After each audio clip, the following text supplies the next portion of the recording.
Você já deve ter ouvido aquela expressão, o inferno são os outros. Você já percebeu o quanto da sua felicidade ou da sua paz está atrelada ao que os outros falam, ao que os outros pensam, aquilo que eles realizaram contra você?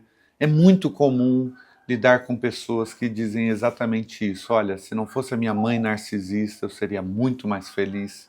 Se não fosse aquela colega de trabalho, olha, eu teria muita paz na minha profissão. Olha, se não fosse aquele pai abusador, ou aquele cara violento que eu conheci na infância, minha vida teria muito menos traumas. Se não fosse aquele bêbado que causou aquele acidente de carro, olha, a minha vida seria muito melhor se não fosse aquele patrão, se não fosse aquela patroa, se não fosse aquela mulher, se não fosse aquele vizinho, se não fosse aquele parente.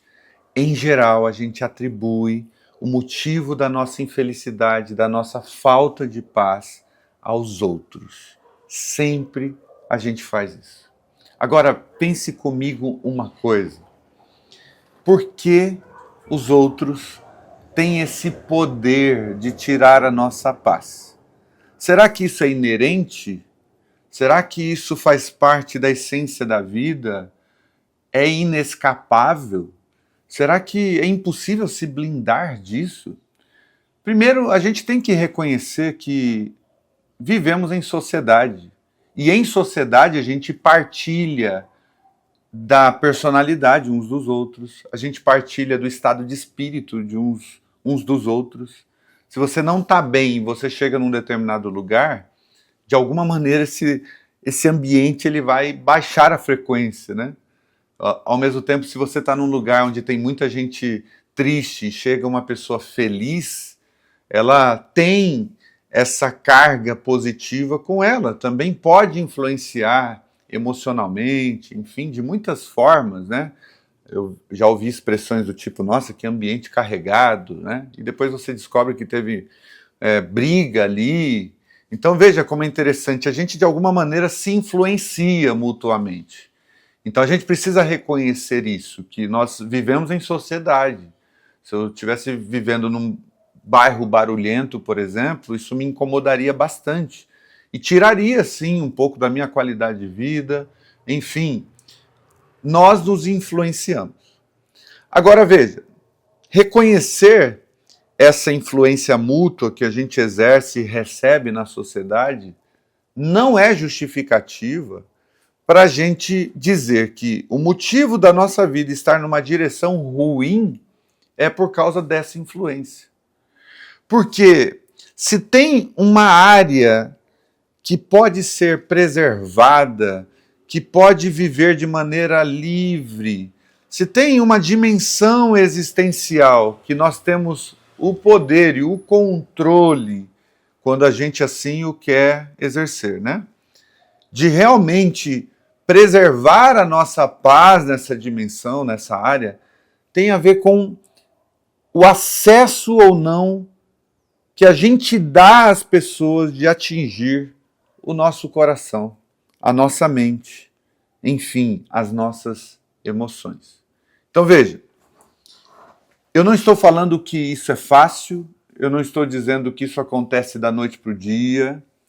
Inteligência emocional, controle emocional, capacidade de dizer não a determinadas influências é uma prática, é um exercício. É algo que começa, na verdade, na nossa lida com a nossa própria autoestima. Quando nós temos uma autoestima muito fragilizada e, portanto, muito baixo, a gente, em geral, é mais afetado pela opinião das pessoas ao nosso redor, porque a gente busca justamente na opinião das pessoas a nossa validação pessoal. Então veja, se eu estou, por causa da minha baixa autoestima, querendo me provar, querendo que as pessoas me incluam, né, na lista de desejo e de prazer delas, eu vou meio que me amoldando a sociedade, as pessoas que me interessam, para que, de alguma maneira, elas tenham uma opinião positiva ao meu respeito. E aí, quando essas pessoas dizem algo negativo a meu respeito, eu me sinto absolutamente vulnerável. Porque, afinal de contas, a aprovação das pessoas é o meu alvo, é a minha busca, é o meu galardão, é a minha vitória, é a minha conquista, é o meu troféu. Se eu não tenho isso, eu tenho, por outro lado, a derrota, o sentimento de fracasso, o sentimento de que a minha vida deu errado. Então, é como se nós nos medíssemos exatamente pelo que o outro pensa a nosso respeito. Se o outro nos chama de feio, imediatamente a visão que a gente tem sobre nós mesmos é de que nós somos horríveis. Se o outro nos chama de fracassados, é como se a gente permitisse que isso automaticamente entrasse na matriz do nosso pensamento sobre nós mesmos. Então, é nesse sentido que é possível, sim, a gente elevar a nossa autoestima até o ponto em que a opinião do outro é apenas mais uma opinião a nosso respeito dentre milhares de outras opiniões, inclusive submetida à minha própria opinião sobre mim mesmo. Porque quem tem uma autoestima um pouco mais elevada tem uma boa opinião a respeito de si mesmo.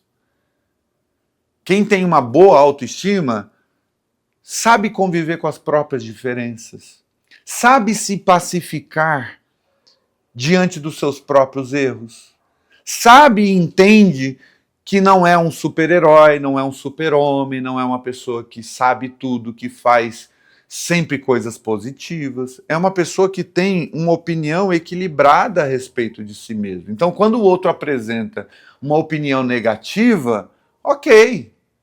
Eu já estou ciente de que uma parte do que você está dizendo pode ser verdade. Mas você não assume aquilo como verdade absoluta, porque a sua autoestima, ela não é baixa, você tem uma visão acerca de si mesmo que está equilibrada pelo tempo, pela experiência, pelas memórias e pela sua capacidade lúcida de enxergar tanto as suas luzes quanto as suas sombras.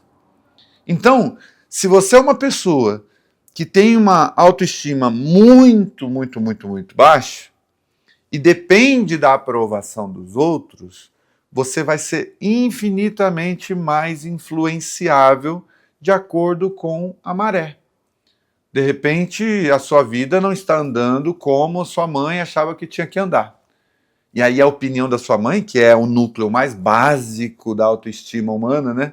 A opinião do pai e da mãe é uma coisa que sempre veio muito forte, que afinal de contas, quando a gente era bebezinho, criança, né? As expectativas dos pais eram imposições naturais no processo, porque eram a nossa referência mais básica, né? O que é certo, o que é errado, o que pode, o que não pode. Olha, parabéns, olha, tá de castigo. Então essas opiniões e essas expectativas eram as coisas mais primitivas e essenciais que a gente teve até um certo tempo da nossa vida.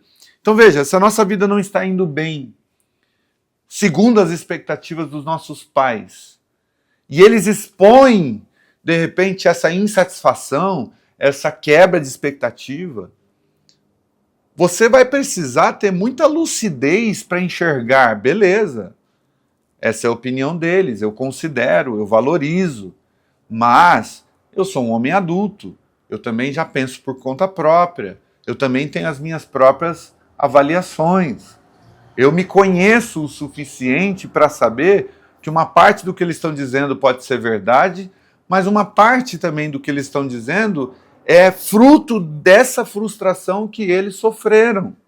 E quem sofre frustração, em geral, exagera. Em geral, atropela o nível do equilíbrio de consciência.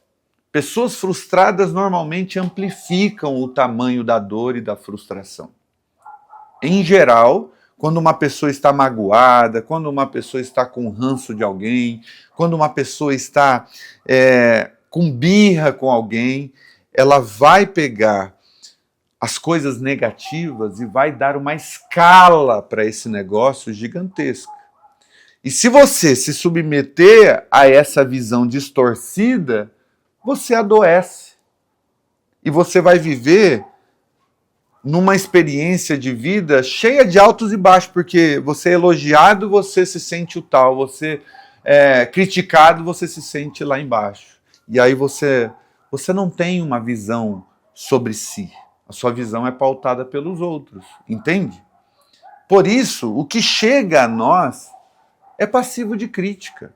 O que chega a nós como avaliação de quem a gente é, precisa se submeter a um julgamento que só pode acontecer de você, para você, com o máximo de lucidez e equilíbrio possível.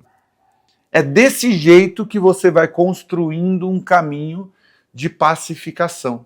É quando você está em paz, mesmo diante de pessoas que não te aprovam, que não gostam de você, que têm uma opinião negativa a seu respeito. Quando você aprende a ter paz, mesmo com o fato de que tem pessoas que te acham horrível. Pessoas que olham para você e dizem, meu Deus, eu não quero ser amigo do Rodrigo. Não faz sentido quem o Rodrigo é, o que ele pensa, o que ele luta, as coisas que ele defende, os valores, o jeito, a forma, e tá tudo bem, entende? Quando a gente aprende esse caminho, e é um caminho, é uma jornada, você vai aprendendo a não permitir que a sociedade, as tendências do momento, as comunidades religiosas, as ideologias políticas, filosóficas, de nenhuma natureza, tenham esse poder de acessar de maneira livre, solta e leve tudo aquilo que faz parte da sua matriz de pensamento sobre si mesmo. Essas coisas podem ter algum nível de acesso, mas precisa ser sempre um acesso filtrado. É um acesso com ressalvas, é um acesso submetido ao seu bom gosto, submetido à sua percepção, à sua capacidade de pensar. E aí a gente entra num ponto extremamente importante. Nunca terceirize a sua capacidade de pensar com a sua própria cabeça. Nunca dê a outra pessoa a autorização de pensar por você. Porque quando você abre mão da sua capacidade de pensar com a sua cabeça própria, você está automaticamente autorizando a quem quer que chegue a sentar nesse trono e a governar os seus sentimentos. A pessoa chega alterada e ela te altera. A pessoa chega desequilibrada e ela te desequilibra. A pessoa chega cheia de maus sentimentos e esses maus sentimentos pegam em você porque você é uma esponja de maus sentimentos. Você absorve tudo e todos que estão ao seu redor. Agora, quando você vai fazendo essa jornada do autoconhecimento, né, da capacidade de elevar sua autoestima, de pensar com a própria cabeça, até mesmo a maldade do outro, ela chega a você, você sente essa maldade, mas você não reproduz, você não se torna um casulo que engravida de outras maldades, dando continuidade à maldade. A maldade chega, ela vai encontrar em você um ser humano que é humano, ou seja, que é afetado de alguma forma pela maldade do outro. Existe uma dimensão que é impossível a gente se blindar completamente disso. Porém, isso não tem o poder de se perpetuar, isso não tem o poder de ficar muito tempo em você. E não tem o poder de te levar a reagir com o mesmo grau de maldade, com o mesmo espírito de maldade, entende? O outro causa uma maldade na sua direção, você sente o baque, você é humano, mas você aprende a digerir aquilo e a não reproduzir aquilo, porque a única coisa que o mal quer é se perpetuar. Então, quando o mal chega em você e ele causa todo o rebuliço dele, e ele te torna uma pessoa maldosa também, então o mal venceu. Agora, quando o mal chega em você, você lida com aquilo, absorve aquilo de alguma maneira, aquilo te afeta de alguma maneira, mas você aprende também a descartar os sentimentos que vêm, a vontade de se vingar, a vontade de fazer olho por olho, dente por dente, a vontade de dar o troco com a mesma moeda. Quando você vai vencendo esses sentimentos que vão sendo emulados pelo mal, ele vai se dissolvendo naturalmente e a sua paz não é perturbada. Você pode até ficar um momento chateado, você pode até ficar um momento com maus sentimentos, mas logo você volta para o seu eixo. E com o passar do tempo, você vai se tornando cada vez mais habilidoso nisso.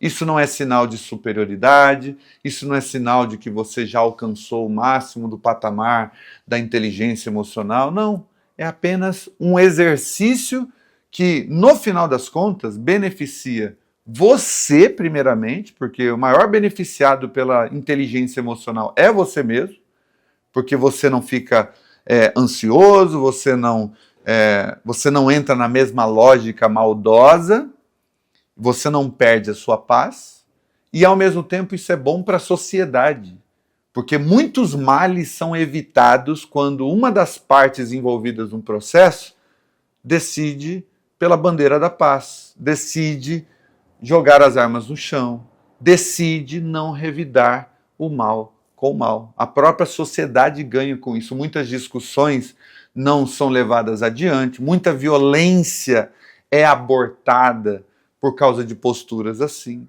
Então, eu quero encerrar dizendo: não existe fórmula mágica para aprender a cultivar a paz em meio a tantas pressões sociais e em situações específicas do dia a dia.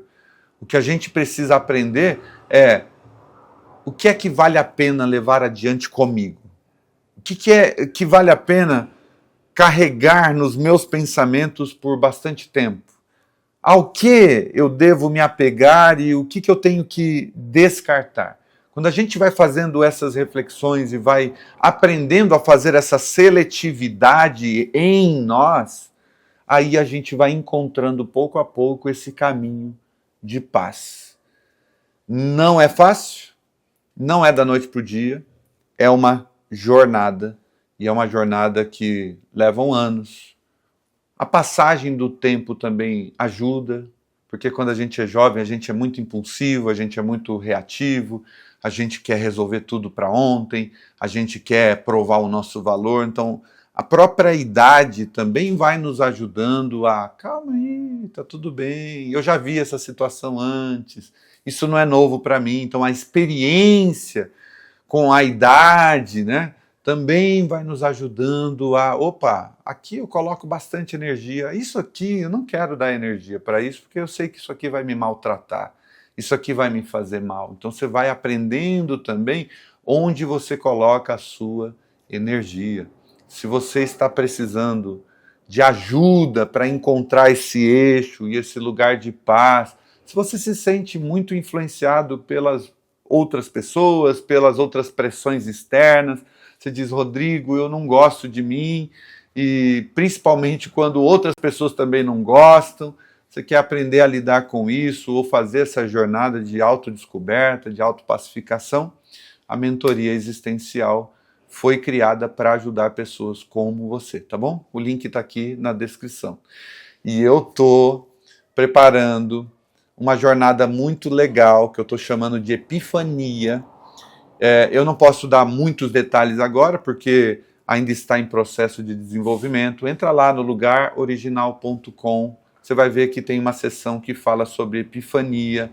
Entra lá e nos próximos vídeos eu vou dando mais detalhes sobre o que vai acontecer em breve. Eu estou muito empolgado, muito feliz com isso também, tá bom? Beijo!